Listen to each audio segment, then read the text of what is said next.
திமுக அரசோட இந்த இடைக்கால பட்ஜெட் இதனால தமிழகத்துக்கு கிடைச்ச நன்மை என்ன தெரியுங்களா? ஒன்றும் இல்லை. ஆனால் மக்களே, தமிழகத்திற்கு முக்கியமான ஒரு மாற்றம் இந்த பட்ஜெட்னால தான் நடக்க போகுது. அது என்னன்றதை பார்த்துடலாம். நாரதர் மீடியா உணர்வாளர்களுக்கு வணக்கங்கள்.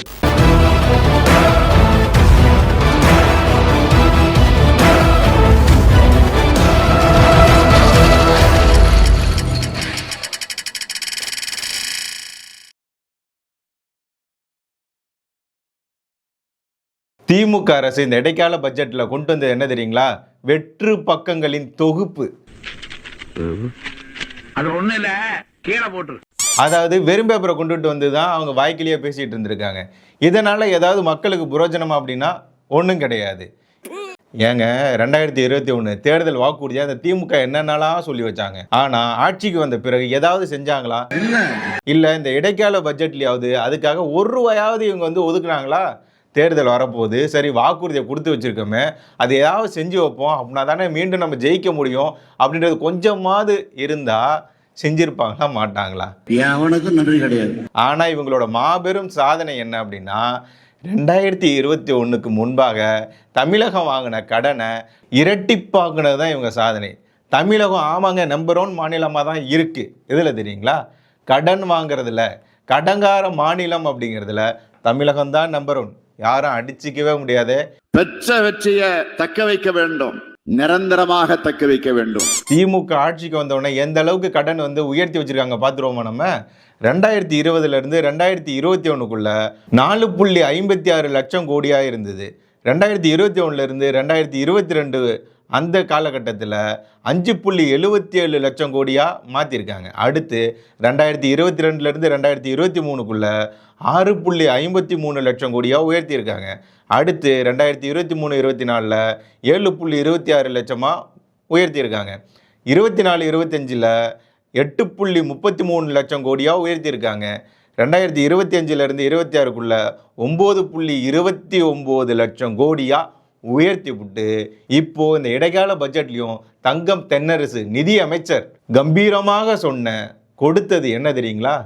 இதோட நாங்கள் விட்டு வைக்க மாட்டோம், மேலும் தமிழகத்தை கடங்கார மாநிலமாக மாற்ற போகிறோம். அதுக்காக என்ன பண்ண போகிறோம் தெரியுங்களா? 2026 27க்குள்ள 10.71 லட்சம் கோடியா இந்த கடனை உயர்த்த போகிறோம் அப்படின்றத தெளிவாக சொல்லியிருக்கிறாருங்க. இது என்ன அர்த்தம் தெரியல. என்ன அர்த்தம் தயா? தமிழகத்தை கடங்கார மாநிலமாக மாற்ற போகிறோம், 10.71 லட்சம் கோடியா தமிழக கடனை உயர்த்த போகிறோம், அதுதான் எங்களோட சாதனை அப்படின்றத சொல்லியிருக்கிறாரு. இவருக்கு நம்ம ஓட்டு போடுவோமா? நீங்களே முடிவு பண்ணுங்க. நான் ஆரம்பத்திலே சொன்னேன்னா, இந்த பட்ஜெட்னால தமிழக மக்களுக்கு ஒரு நல்லது நடக்க போகுது. என்ன அப்படின்னா, இப்படி வெளிப்படையாக சொன்னதுனால, இவங்க ஆட்சியை பார்த்ததுனால மீண்டும் இந்த ஆட்சி வரவே வராது அப்படின்றத உறுதிப்படுத்தியது இந்த பட்ஜெட். ஏங்க இவங்க சொன்ன வாக்குறுதி எதுவுமே பண்ணலை. இருந்தாலும் உங்களுக்கு எனக்கெல்லாம் ஞாபகம் இருக்கிற 1-2 கேட்கட்டுமா?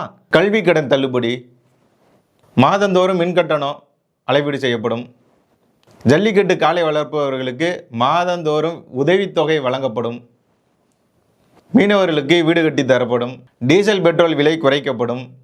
அது ஒண்ணு இல்ல, கீழே போட்டு. இந்த மாதிரி எண்ணற்ற வாக்குறுதிகளை ஏராளமாக அடுக்கி வச்சுட்டு கடைசியில் மக்களை ஏமாத்தினது தான் இந்த திமுக திராவிட மாடல் அரசின் சாதனையே. தேர்தலுக்கு என்னெல்லாம் வாக்குறுதி கொடுக்கலான்னு சொல்லி இவங்க அப்ளிகேஷன்லாம் ரெடி பண்ணி மக்கள்கிட்ட கருத்துலாம் கேட்டுட்டு இருக்காங்க. ஏங்க கருத்துலாம் கேட்குறீங்க?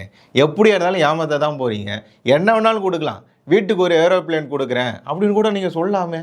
ஏன்னா ஏமாத்த தானே போகிறீங்க. தங்க வாட்சி தங்க கொலுசு கொடுக்குறேன்னு கூட சொல்லலாம். ஏன்னா ஏமாத்த தானே போகிறீங்க. சாப்பிட்றதுக்கு மாதந்தோறும் தங்க பிஸ்கட் கொடுக்குறேன்னு கூட நீங்கள் சொல்லலாம். ஏன்னா ஏமாத்த தானே போகிறீங்க. ஆக மொத்தம் ஏமாத்த தானே போகிறீங்க. வாக்குறுதி கொடுத்து நிறைவேற்ற முடியவில்லை அப்படின்றது தெரிஞ்சும், நிறைவேற்ற முடியாதுன்னு தெரிஞ்சும் அப்புறம் ஏன் வாக்குறுதி கொடுக்குறீங்க? மக்களை ஏமாத்துறதுக்கா? ராஜினாமா செய்யுங்க. எங்களெல்லாம் பார்த்தா ஏமாலியா தெரியுதுல்ல உங்களுக்கு? அப்படிலாம் இவங்க வந்து ஏமாத்தணும்னு முடிவு பண்ணி என்னென்னமோ கொடுத்துட்டு, இன்னொரு பக்கம் பாருங்கள், தமிழ்நாடு எல்லா துறையை சார்ந்த பணியாளர்களும் போராட்டத்தில் இறங்கியிருக்காங்க. ஆனால் இவர் சொல்கிறாரு, தமிழக முதல்வர் சொல்கிறார், தமிழ்நாடு அமைதி பூங்காவாக இருக்கிறது. மனசாட்சி உறுத்தலை இருந்தால் தானே உறுத்த. இந்த மாதிரிலாம் சொல்லாததை செய்யக்கூடிய இந்த திமுக அரசாங்கம் சொல்கிறத செய்யறதே இல்லை. தமிழ்நாடு முழுக்க பல ஆண்டுகளாக போராட்ட களமாக மாறி நிற்கிது. துப்புரவு பணியாளர்கள், ஆசிரியர்கள், மருத்துவர்கள், செவிலியர்கள், இளைஞர்கள், மாற்றுத்திறனாளிகள், பஞ்சாயத்து செயலாளர்கள் முதல் கொண்டு எல்லாரும் போராட்டத்தில் இறங்கி இருக்கிறாங்க. ஏங்க, சத்துணவு பணியாளர்கள் எல்லாருமே போராடிட்டு இருக்காங்க.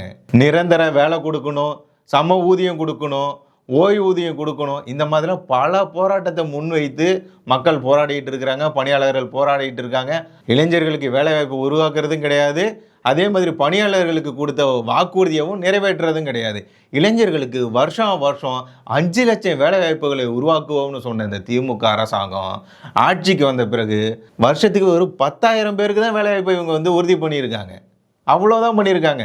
வெளிநாடுகளுக்கு தமிழக முதல்வர் சுற்றிட்டு வராருல, அது அப்படி வேற சொல்லக்கூடாது, சுற்றுப்பயணம்னு சொல்லிடக்கூடாது. எதுக்காக போயிட்டு வர்றாரு? முதலீடுகளை ஈர்க்க, முதலீட்டாளர்களை சந்திக்க போயிட்டு வந்தார்ல. சிங்கப்பூர், துபாய், ஜப்பான், எந்தெந்த நாட்டுக்காக போயிட்டு வந்தார்ல. அதனால் எவ்வளவு முதலீடு வந்தது? இதுக்கு ஒரு அறிக்கை வெளியிட்டுது அந்த திமுக அரசாங்கம். எவ்வளவு முதலீடுகள் வந்தது, எவ்வளவு வேலைவாய்ப்புகள், எத்தனை வேலைவாய்ப்புகள் வந்து உருவாக்கி இருக்கிறாங்க, ஏதாவது ஒன்று உண்டா? இவ்வளவு ஆண்டுகளாக இவங்க போராடிட்டு இருக்காங்களே, இவங்களுக்காக ஏதாவது நிதியை வந்து இந்த திமுக அரசாங்கம் ஒதுக்கியிருக்கா? கொடுத்த வாக்குறுதிகளை நிறைவேற்றுவதற்கும் ஆட்சியே முடிய போகுது. அப்போ கூட இதை செய்யணும்னு சொல்லி நிதியை ஒதுக்காத ஒரு பட்ஜெட். எதுக்கு இந்த பட்ஜெட் தாக்கல் பண்ணியிருக்காங்க? மேலே நாங்கள் கடன் வாங்க போகிறோம், தமிழக மக்களே எவ்வளோ கடன் வாங்கினாலும் நாங்கள் இங்கேயே இருப்போம்னா இருந்துக்குங்க, இல்லை அப்படின்னா தமிழகத்தை காலி பண்ணி வேறு மாநிலத்துக்கு போயிடுங்க அப்படின்னு சொல்கிறதுக்காக இந்த பட்ஜெட். டாடா குட் பை கயா. நாங்கள் வந்து பக்கத்து மாநிலங்கள் கூட போட்டியே கிடையாது, இந்தியாவுக்குள்ளே இருக்கிற மாநிலங்கள் கூட எங்களுக்கு போட்டி கிடையாது, வெளிநாடுகள் கூட தான் எங்களுக்கு போட்டி அப்படின்றாங்க. வெக்கமா இல்லை? அதுதான் எனக்கும் புரியல. இந்த பட்ஜெட் தாக்கல் பண்ணதை நம்ம வீட்டில் நடந்ததா ஒரு கற்பனை செஞ்சு போமே. இப்போ தங்கம் தென்னரசு மாதிரி தான் ஒருத்தர் வந்து நம்ம வீட்டில் வந்து ஒரு முக்கியமான ஒரு ஆள், அவர் தான் நம்ம வீட்டுக்கெலாம் காசு கொடுக்கக்கூடியவர், நிர்வகிக்கக்கூடியவர், குடும்பத்தை நிர்வகிக்கக்கூடிய குடும்பத் தலைவர் நீங்கள் வச்சுக்கோங்க. நம்ம வீட்டோட குடும்பத் தலைவர் அவர் வந்து ஒரு இது போடுறாரு. அது என்ன அப்படின்னா, இது மாதிரி நம்ம வந்து ஊர் சுற்றி பார்க்க போகிறோம், அதுக்காக இவ்வளோ செலவாக போகுது அப்படின்னு ஒரு பட்ஜெட் போடுறாரு. நம்ம குடும்ப தேவைக்கான பட்ஜெட்னு அதில் அதை போடுறாரு. நம்ம எல்லாம் சேர்ந்து ஊர் சுற்றி பார்க்குறது ஒரு கார் தேவைப்படு, அது இத்தனை லட்சம். அங்கே போய் தங்கிறது ஒரு 5 ஸ்டார் ஹோட்டலில் தான் நம்ம தங்க போகிறோம், அதுக்கு இத்தனை லட்சம் தேவைப்படுது, இத்தனை லட்சம் ஒரு 5 லட்சம்னு போடுங்க. அப்புறம் நம்ம அங்கே போய் தங்கியிருக்கும்போது விதவிதமான உணவுகள்லாம் சாப்பிட போகிறோம், அதுக்கு இத்தனை லட்சம்லாம் தேவைப்படும், அதை 1 லட்சமாக போட்டு வை. அடுத்து நம்ம அங்கே போய் நம்ம சுற்றி பார்க்க போகும்போது இது மாதிரி சும்மாலாம் போக முடியாது, நல்ல விலை உயர்ந்த சட்டை தான் நம்ம போட போகிறோம். ஒரு LP US போல நமக்கு தெரிஞ்ச பிராண்டாக சொல்லுவோமே, அது மாதிரியான ட்ரெஸ்லாம் நம்ம போட போகிறோம், அதுக்கான ஒரு பட்ஜெட்டு. அப்புறம் நம்ம சும்மா வெறுங்காலில் போக முடியும், ஒரு நல்ல ஒரு ஷூ நம்ம துணை முதல்வர் போட்டிருக்கிற மாதிரி ஒரு வந்து ஸ்கெச்சர்ஸில் ஒன்று எடுத்துப்போம், ஒரு நல்ல ஷூ. அதே மாதிரி ஒரு கூலிங் கிளாஸ் நம்ம எல்லா ஃபேமிலிக்கே சேர்ந்து ஒவ்வொருத்தருக்கும் ஒவ்வொரு கூலிங் கிளாஸ் வாங்குவோம், ஒரு குல்லா வாங்குவோம். இந்த மாதிரிலாம் போட்டு ஒரு பட்ஜெட் போட்டு இவ்வளோ லட்சம் தேவைப்படுது, இந்த லட்சத்தெல்லாம் நம்ம கடன் வாங்க போகிறோம், கடனை வாங்கி இந்த மாதிரி ஊதாரியாக நாங்கள் செலவு பண்ண போகிறோம் அப்படின்னு சொல்லி ஒருத்தர் போட்டு நம்ம குடும்பத்தில் நீட்டினா நம்ம எதை எடுத்து அடிப்போம்? தமிழ்நாட்டு மக்கள் போய் சொல்லுங்க, பெருப்பை கழட்டி அடிப்பாங்க. அந்த மாதிரி இவங்க பட்ஜெட் போட்டிருக்காங்க, இவ்வளோ கடன் வாங்கி வச்சுருக்காங்க தமிழ்நாட்டில்.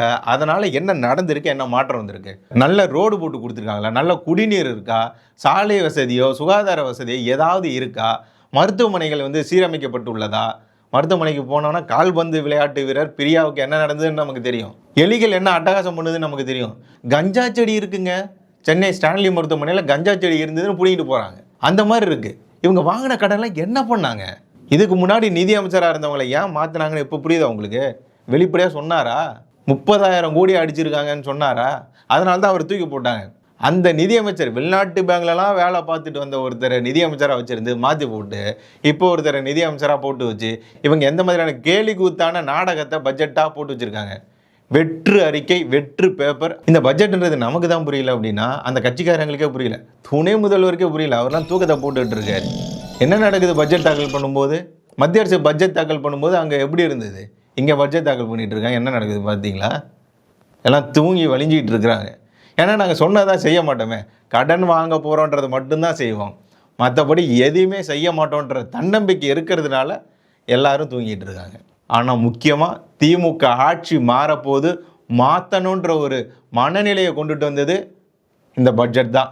அதுக்கு தங்கம் தென்னரசுக்கும் திமுக அரசுக்கும் நம்ம சேனல் சார்பாக ஒரு நெஞ்சார்ந்த நன்றியை தெரிவிச்சுப்போம்.